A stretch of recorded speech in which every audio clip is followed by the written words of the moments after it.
Maduro dice que tiene 8.2 millones de milicianos. Si eso fuera verdad, sería una de las movilizaciones populares más grandes del mundo. Pero casi nadie se lo cree. ¿Es un ejército o es una lista de gente que quiere recibir comida? Hoy lo vamos a aclarar. ¿Son de verdad una fuerza que pueda defender a Venezuela? La respuesta corta es no. Porque no es un registro militar, es un censo político. Un supuesto ejército de civiles, más grande que la población entera de varios países, listos para tomar las armas y defender la revolución bolivariana en Venezuela. ¿Cuánto hay de verdad en ese número tan monumental? ¿Estamos viendo un ejército formidable, un poder de disuasión real contra cualquier amenaza?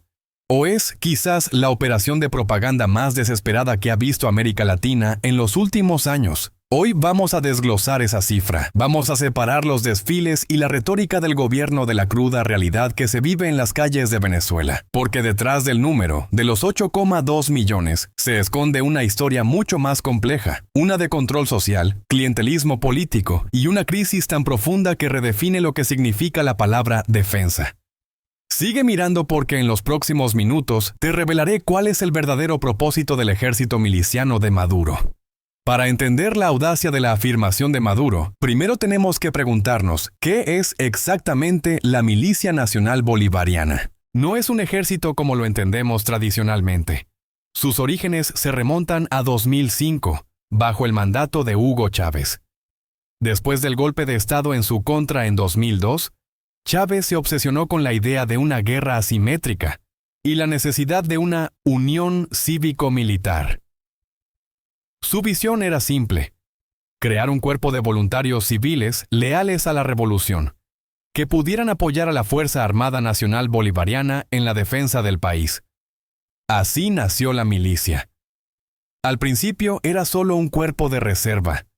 Su propósito oficial, según la doctrina chavista, es la defensa integral de la nación.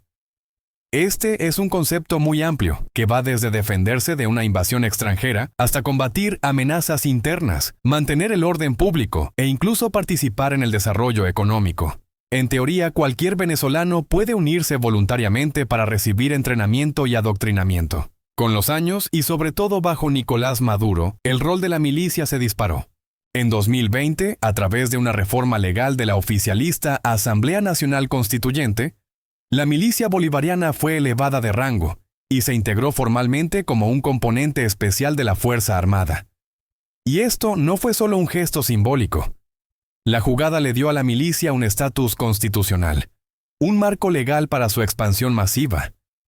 Según el discurso oficial, estos millones de milicianos se organizan en sus comunidades en unidades populares de defensa integral. El gobierno asegura que estas unidades están en miles de comunidades, creando una red de defensa, un pueblo en armas listo para responder al llamado de la patria. Maduro justifica esta movilización como una respuesta necesaria ante las amenazas y la agresión de Estados Unidos. La narrativa es clara: Venezuela está bajo asedio y el pueblo, organizado en su milicia, es el escudo de la soberanía. Esta es la historia oficial, la que se ve en la televisión estatal y se repite en los discursos, una historia de patriotismo y resistencia. Pero cuando empiezas a rascar un poco la superficie, la estructura muestra grietas, y la primera y más grande de esas grietas es precisamente el número: 8.2 millones. 8.2 millones de personas. Detengámonos de nuevo en esa cifra. Es más gente que toda la población de países como Suiza o Israel. Es un número que, en papel, haría palidecer a los ejércitos profesionales de muchas naciones. La pregunta es obvia: ¿es remotamente creíble? La respuesta de analistas militares y expertos es prácticamente unánime: no. La cifra de 8.2 millones no habla de soldados entrenados y equipados, sino de personas alistadas en plataformas estatales como el Sistema Patria. Este es el mismo sistema que el gobierno usa para repartir bonos y las famosas cajas de comida subsidiada, las CLAP. Y es aquí donde la línea entre el voluntariado patriótico y el clientelismo político se vuelve peligrosamente borrosa. Numerosos reportajes y testimonios indican que el alistamiento muchas veces no tiene nada de voluntario. Empleados públicos, beneficiarios de ayudas sociales y miembros de comunidades controladas por el partido de gobierno son presionados, a veces coaccionados para inscribirse. Negarse puede significar perder el trabajo, quedarse sin la caja de comida o ser etiquetado como un traidor. Para muchos venezolanos, atrapados en una crisis humanitaria, inscribirse en la milicia no es una decisión ideológica, sino una cuestión de pura supervivencia. Lo que existe es una base de datos inflada, una lista que sirve como propaganda y, más importante, como herramienta de control. Se parece mucho a otras estrategias del chavismo, como la lista Tascón o el carnet de la patria, mecanismos que han sido denunciados por usarse para la persecución política. Pero, ¿quiénes son las personas detrás de este número? Si ignoramos la propaganda oficial y vemos las imágenes que se filtran en redes sociales o las que capta la prensa independiente, el perfil del combatiente es revelador. Lo que se ve con frecuencia no son jóvenes en su mejor momento y listos para el combate. A menudo son personas de la tercera edad, abuelos y abuelas, muchos en condiciones físicas precarias. Un reportaje del diario Gestión lo dejó claro. Una parte visible de estos supuestos milicianos son adultos mayores, reclutados con la promesa de recibir una bolsa de comida. Estas imágenes chocan de frente con los desfiles donde una pequeña fracción, la más visible, marcha con fusiles y uniformes impecables. La realidad de la milicia en los barrios es mucho más precaria. Son personas que, en sus propias palabras, se inscriben para asegurar un beneficio. Son, en esencia, rehenes de una política de control social que usa el hambre como moneda de cambio por una lealtad, al menos en apariencia. Por lo tanto, la cifra de 8,2 millones no es una fuerza militar, es un censo político. Un registro de personas que, por una razón u otra, están en una base de datos del gobierno. La verdadera pregunta no es cuántos están en la lista, sino cuántos de ellos realmente podrían y querrían combatir. Y es ahí donde la ficción propagandística se da de bruces contra la realidad. Si la cifra es una exageración, ¿cuál es la capacidad de combate real de la milicia bolivariana? ¿Son de verdad una fuerza que pueda defender a Venezuela? La respuesta corta es no. La capacidad militar de este cuerpo es extremadamente limitada. Es cierto que el gobierno ha mostrado a milicianos entrenando con sistemas de misiles antiaéreos portátiles IGLA-S. Pero esos eventos son la excepción, no la regla.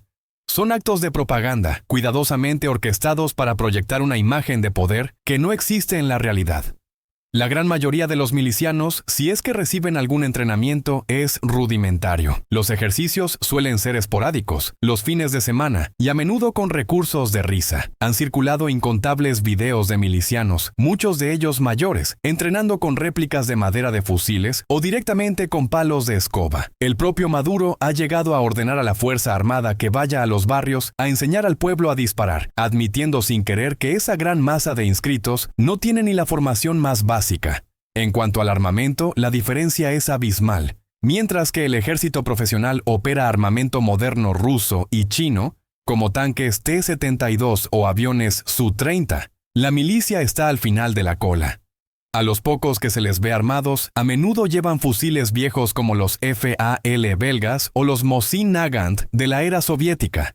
Además, ¿alguien cree que el régimen de Maduro estaría dispuesto a darle un fusil a cada uno de esos 8,2 millones de alistados en un país con tanto descontento social? Es muy poco probable. Los expertos coinciden en que, en un conflicto real, esta masa de civiles sin entrenamiento ni equipo sería poco más que carne de cañón. Entonces, si la milicia no es una fuerza de combate creíble, ¿para qué sirve? ¿Por qué el régimen invierte tanto en ella? La respuesta es que su verdadero poder no es militar, sino político y social. La milicia es, ante todo, una gigantesca herramienta de control. Su función principal es interna, no externa. Actúa como los ojos y oídos del partido de gobierno en cada comunidad. Los milicianos vigilan a sus vecinos, elaboran informes de inteligencia social y sobre todo gestionan y reparten las cajas de comida CLAP. Este último punto es clave. Al darles el control sobre los alimentos en un país con hambre, el régimen les da un poder inmenso sobre la vida de la gente, creando una red de dependencia y lealtad forzada. Además, la milicia funciona como un aparato de intimidación. Su simple presencia en las calles, aunque sea sin armas, busca desanimar la protesta y recordarle a la gente que el régimen tiene una base popular organizada. Se les usa para llenar manifestaciones oficialistas, para hacer de cordones de seguridad y para presionar a votantes en elecciones. En resumen, la milicia bolivariana es la manifestación de la guerra de todo el pueblo, pero no contra un enemigo extranjero. Es una guerra del régimen contra su propia sociedad para mantenerse en el poder. Su valor no se mide en poder de fuego, sino en su capacidad para vigilar, coaccionar y reprimir la disidencia. Es un ejército, sí, pero un ejército de ocupación interna. Entonces, ¿cuál es el veredicto? El ejército de 8,2 millones de Maduro. ¿Es realidad o ficción? La respuesta es que es ambas cosas, pero no como el gobierno venezolano quiere que creamos. La cifra, los 8,2 millones de combatientes, es una ficción. Es una pieza de propaganda monumental construida sobre la coerción, la necesidad y la manipulación. No existe un ejército popular de esa magnitud. No hay logística, armas ni entrenamiento para sostener ni una mínima parte de esa cifra. La imagen del pueblo entero, unido y armado, es un espejismo para impresionar afuera y para el consumo de sus seguidores adentro. Es un tigre de papel. Sin embargo, la existencia y el propósito de la milicia son una realidad innegable y peligrosa. Es real que el régimen ha construido una enorme estructura paramilitar. Es real que funciona como un sofisticado y brutal mecanismo de control social. Es real que usa el acceso a la comida como un arma para asegurar lealtad y castigar la disidencia. Y es real que su misión principal es la vigilancia interna y la supresión de la oposición. Así que la ficción es el número y su capacidad militar. La realidad es su función como un aparato de control. Maduro no ha creado un ejército para pelear contra marines en las playas de Venezuela. Ha perfeccionado un sistema para asegurarse de que nadie en un barrio de Caracas se atreva a levantarse en su contra.